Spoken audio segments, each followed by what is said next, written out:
জনাব মাহমুদুল হাসান হাশেমি, সিনিয়র শিক্ষক, বীরশ্রেষ্ঠ মুন্সি আব্দুর রউফ পাবলিক কলেজ। আসসালামু আলাইকুম ওরহমতুল্লাহি ওবরাকাতুহ। ওয়ালাইকুম আসসালাম রহমতুল্লাহি ওয়া বারাকাতুহু।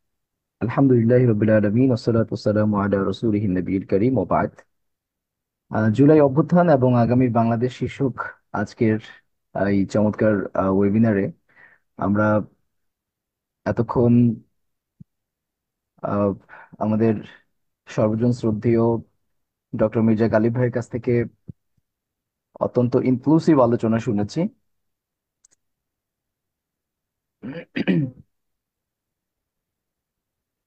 তো আমি একটু হোস্টের দৃষ্টি আকর্ষণ করছি, আমাকে নিশ্চয়ই শোনা যাচ্ছে ক্লিয়ারলি? জি জি, শোনা যাচ্ছে, প্লিজ। জি। তো আপনারা দীর্ঘক্ষণ যাবত এতক্ষণ চমৎকার এই অনুষ্ঠানটি উপভোগ করছেন। আমি সংক্ষিপ্তভাবে শুধু একটি বিষয়ে দৃষ্টি আকর্ষণ করতে চাই। যেহেতু আমাদের আজকের এই প্রোগ্রামের মোস্ট অফ দি অডিয়েন্স হচ্ছে তরুণ, এবং রোজ একাডেমি বরাবরই তরুণদের নিয়েই কাজ করে। তো সে কারণে আমি বলতে চাই যে এই যে অভ্যুত্থানটি হলো, এই অভ্যুত্থানটির পেছনে যেটি আমাদের গালিব ভাই অলরেডি স্ট্যাটিস্টিক্স এর মাধ্যমে দেখিয়েছেন যে এখানে তারুণ্যের অংশগ্রহণই ছিল সর্বাধিক পরিমাণ। এবং এই তারুণ্যের বড় একটি অংশ হচ্ছে শিক্ষার্থী। তো এই অভ্যুত্থানের মধ্য দিয়ে আমরা যে বিষয়টি খুব গভীরভাবে পর্যবেক্ষণ করেছি সেটি হচ্ছে এদেশের বিরাজমান বিভিন্ন ধারার শিক্ষা ব্যবস্থার শিক্ষার্থীদের মধ্যে একটি অভূতপূর্ব ঐক্য সাধিত হয়েছে এই অভ্যুত্থানে। আমরা পাবলিক বিশ্ববিদ্যালয়, প্রাইভেট বিশ্ববিদ্যালয়, আলিয়া মাদ্রাসা, কওমি মাদ্রাসা সহ ইংলিশ মিডিয়াম বলি, অর্থাৎ প্রতিটি সেক্টরের শিক্ষার্থীদের মধ্যে যে একটি অভূতপূর্ব ঐক্য এখানে আমরা দেখেছি। তো আমি মনে করি যে আগামীর বাংলাদেশ বিনির্মাণে শিক্ষার্থীদের এই ঐক্য, এটি যদি আমরা ধরে রাখতে পারি তাহলে ইনশাআল্লাহ একটি চমৎকার বাংলাদেশ বিনির্মাণ করা আমাদের জন্য অনেক বেশি সহজ হবে। আমরা ঘটনা প্রবাহটাই যদি আমি উল্লেখ নাও করি, তারপরে যদি জাস্ট একটু খেয়াল করি যে প্রথম দিকে যখন পাবলিক বিশ্ববিদ্যালয়গুলোর হল যখন বন্ধ করা হয়ে গেল, তখন কিন্তু আন্দোলনটাকে সামনের দিকে টেনে নিয়েছে প্রাইভেট ইউনিভার্সিটির ছেলেমেয়েরা।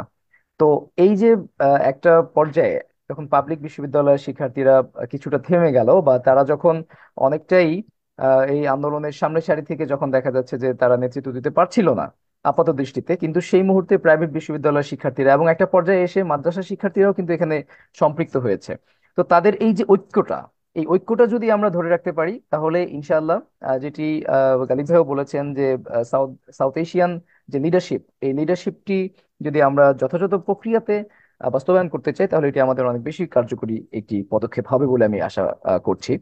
আর পরের যে বিষয়টি আমি বলতে চাই সেটি হচ্ছে আমাদের যে অভ্যুত্থানটি হয়েছে, এই অভ্যুত্থানটিকে যদি আমরা বিপ্লবে এবং একটি কার্যকরী বিপ্লবে যদি পরিণত করতে চাই, সেক্ষেত্রে আমাদের এই তরুণ প্রজন্মকে এখনো সজাগ রাখা উচিত, সজাগ থাকা উচিত। কেননা আমরা ইতিমধ্যে খেয়াল করছি আমাদের এই অভ্যুত্থানের সর্বপ্রথম যে শহীদ, শহীদ আবু সাইদ, তার যখন একটি রাজনৈতিক পরিচয়ের ব্যাপারে যখন আলোচনা উঠে এসেছে, তখন আমরা খেয়াল করছি তাকে কিন্তু মাইনাস করার একটা চেষ্টা চলছে।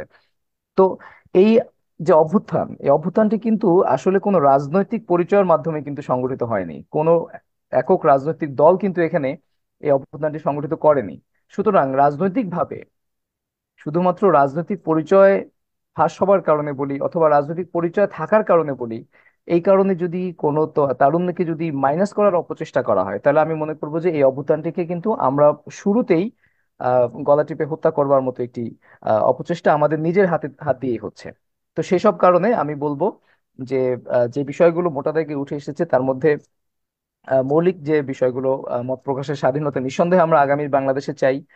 নিঃসন্দেহে ইসলামোফোবিয়া নিয়ে যে একটি ভীতিকর পরিবেশ পরিস্থিতি বিগত 15 বছরে ছিল, সেই জায়গা থেকে আমরা মুক্তি চাই, যাতে করে আগামীর বাংলাদেশে কোনো ইসলামোফোব যাতে কাজ না করে। আমরা দেখেছি যে বিভিন্ন সময়ে যে সকল গুমগুলো হয়েছিল, বিভিন্ন রকমের আহ আয়নাঘর বুলি বা বিভিন্ন ভাবে যে গুমগুলো করা হয়েছে, অনেকের হদিস আমরা এখনো পর্যন্ত পাইনি। তো এই ধরনের গুমগুলো যাতে আগামীতে না না ঘটে, ইতিমধ্যে আমরা খেয়াল করেছি যে জাতিসংঘের গুম এবং নির্যাতন বিরোধী যে কনভেনশন, সেখানে আমাদের ইন্টারিম গভর্নমেন্টের প্রধান সাইন করেছেন। তো আমরা চাই আগামীর বাংলাদেশে যাতে এই ধরনের কোনো গুমের সংস্কৃতি যাতে আর কোনোভাবে গড়ে না ওঠে, এই জিনিসটা আমি খুব ভালোভাবে চাইবো। আর পাশাপাশি আমরা দেখি যে আমাদের তারুণ্যের একটি বড় অংশ কিন্তু এখনো পর্যন্ত বেকার রয়েছে। ইনফ্যাক্ট আমাদের দেশের শিক্ষিত বেকারের সংখ্যাও কিন্তু একটি বিরাট অংশ, এবং তাদের সংখ্যাটা অনেক। তো সে কারণে এই শিক্ষিত বেকারদের যদি উপযুক্ত সংখ্যক কর্মসংস্থান তৈরি করা যায়, তাহলে আমি মনে করি যে এটি হবে আমাদের আগামীর সুন্দর বাংলাদেশ বিনির্মাণে একটি কার্যকরী হাতিয়ার। তো সবশেষে আমি যে আশাবাদ ব্যক্ত করতে চাই আজকে আপনাদের সামনে, সকলের সামনে, এখানে যদিও তারুণ্যের কথা বলবার জন্যই মূলত এখানে আমরা এসেছি, বাট এখানে বিভিন্ন শ্রেণী পেশার বিভিন্ন সুধীজন এখানে উপস্থিত আছেন। আমি আপনাদের সর্বশেষ যে রিকোয়েস্টটি রেখে আমার সংক্ষিপ্ত কথা শেষ করতে চাই সেটি হলো যে আসলে আমাদের তারুণ্যকে বিগত 15 বছরে এমন এমন অ্যাক্টিভিটিস এর মধ্যে তাদেরকে মজে রাখা হয়েছিল, তাদেরকে এমন এমন অ্যাক্টিভিটিস এর মধ্যে তাদেরকে ঠেলে দেওয়া হয়েছিল, যেগুলো হচ্ছে নেশা জাতীয় দ্রব্য, যেগুলো হচ্ছে বিভিন্ন রকমের খেলাধুলা বা তাদের একান্ত আত্মকেন্দ্রিক যে চিন্তা ভাবনাগুলো ইত্যাদির মাধ্যমে, ইত্যাদির মধ্যেই মূলত আমাদের তরুণ তারুণ্যকে এই বিগত 15 বছরে ডুবিয়ে রাখা হয়েছিল। তো সেই জায়গা থেকে যেভাবেই হোক আমাদের তারুণ্য বের হয়ে এসেছে এবং তারা দেশের জন্য জীবন দিতে শিখেছে। তো এই যে জায়গাটা আগামী দিনে কিভাবে কাজ করা যায়, কিভাবে ফাংশন করা যায়, যে তারুণ্যকে আবারও যাতে তারা একান্ত ব্যক্তিকেন্দ্রিক জায়গাতে ডুবে না পড়ে, তারা যাতে আবারও নেশা বা এ ধরনের বিষয়গুলোতে ডুবে না যায়, বরং তারা দেশের জন্য, দশের জন্য, ইসলামের জন্য, মানবতার জন্য কাজ করতে পারে। সেই জায়গাটা আমার মনে হয় যদি আমরা সবাই ভাবতে পারি, তাহলে আমাদের এই জুলাই অভ্যুত্থানটাই একটি সঠিক এবং একটি কার্যকরী বিপ্লবে পরিণত হবে বলে আমি আশাবাদ ব্যক্ত করছি। জি। তো আপনাদের সকলের কাছে দোয়া চেয়ে এবং সুন্দর বাংলাদেশ বিনির্মাণে সকলের ভূমিকা থাকবে সে আশাবাদ ব্যক্ত রেখে আমি আমার সংক্ষিপ্ত কথা শেষ করছি। আসসালামু আলাইকুম রহমতুল্লাহি বারাকাতুহু। ওয়ালাইকুম আসসালাম রহমতুল্লাহ বারাকাতু। অনেক অনেক ধন্যবাদ আমাদের অতিথি জনাব মাহমুদুল হাসান হাশেমীকে গুরুত্বপূর্ণ সংযোজন করবার জন্য।